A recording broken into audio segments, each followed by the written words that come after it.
अपराध बोध होना पाप नहीं, बल्कि पुण्य का जागना है।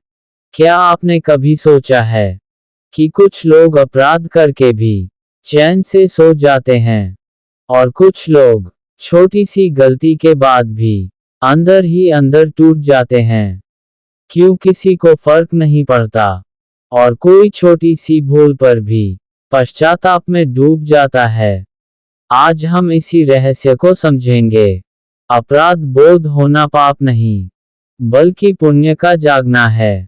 और याद रखिए, जो शर्मिंदा है वह भी पूरी तरह पतित नहीं हुआ। भाग एक, अपराध के बाद भीतर क्या होता है।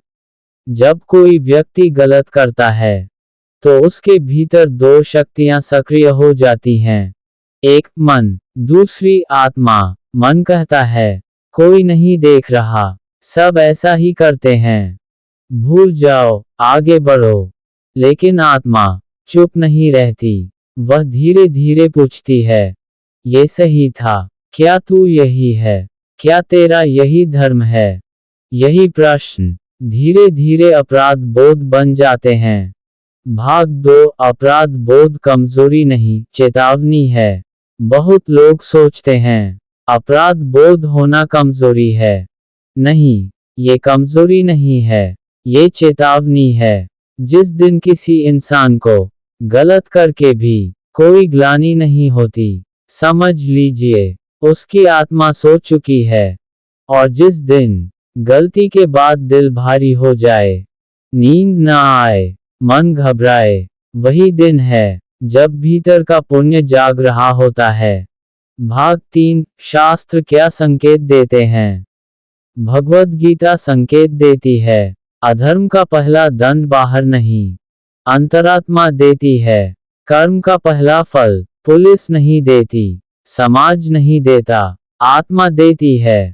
गरुड़ पुराण के भावार्थ में संकेत है, जो व्यक्ति पाप करके भी सच्चा पछतावा करता है, उसके कर्म हल्के होने लगते हैं। लेकिन जो हंसकर दूसरों को चोट पहुंचाए और चैन से सो जाए, उसका कर्म गांठ बन जाता है। भाग 4, मन बनाम आत्मा की लड़ाई।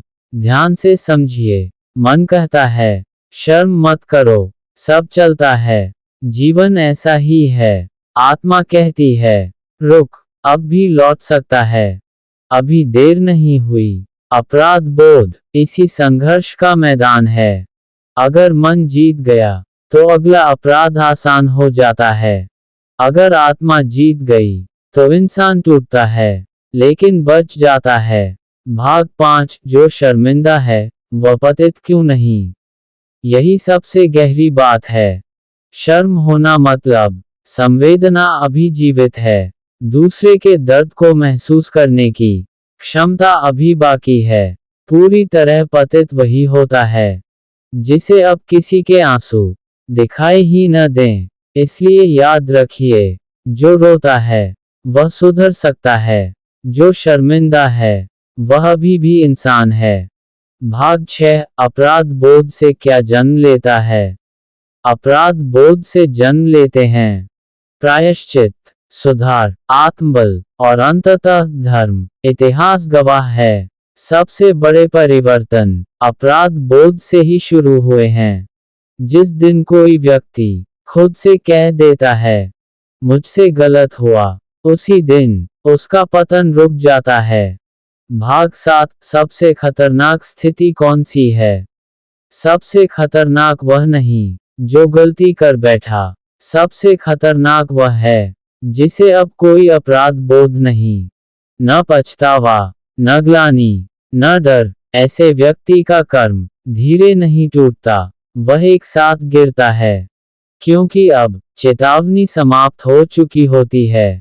भाग 8, समाधान और आशा। अगर आपके भीतर कभी अपराध बोध उठे तो उससे भागिए मत। वह आपका शत्रु नहीं, वह आपका रक्षक है। उससे पूछिए मुझे क्या बदलना है, क्योंकि अपराध बोध ईश्वर का अंतिम संदेश होता है।